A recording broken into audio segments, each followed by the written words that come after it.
तू बाळ काय करते काय माहिती तिला काय आवडलंय. देत बा काय आहे ग. अहो आई साहेब हे फुल घेतलं हो. हा मला हे फुलं लय आवडते. ते आपल्यात असलं गुलाबी पण आहे माहिती आहे तुम्हाला. माहित आहे ही पाण्यात ठेवा असा विचार केला. गुलाब फुल का ती झाड. फुल नाही झाड उपसून. अगं बाई तुझं डोकं कुठं ठेवाव म्हणाव. अहो आई साहेब माझ्या रूम मध्ये ठेव का हे. तुझी रूम आता सजवायची म्हणल्यावर तू घरा इथली बाहेरची सगळी झाडं नेऊन ठेवणार आहे का घरात आता. बाहेरची नाही हो ही येते का पाण्यात असं विचारायचं. नाही बाळा येत ही पाण्यात येत नसतं. लय भारी दिसते बरं का आई साहेब.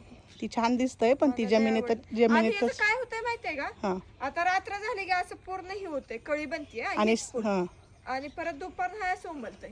आणि मी 2 दिवस झालं बघते ती 2 फुलं हो का हाय अशी ती जायची यायची ना ही रात्र झाली की अशी होऊन बसते ती सुकते ती. म्हणजे अशी दुमडून आतमध्ये पाकळ्या घेता येते. दुपारनं अशी उमलते ती उमलते ती बघ. अशी किती भारी तर दिसायला लागली ती.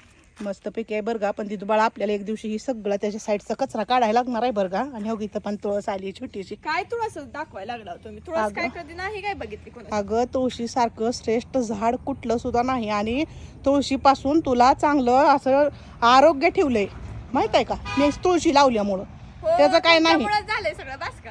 पण तुळशी मुळंच आपण चांगलं राहतोय लक्षात ठेव.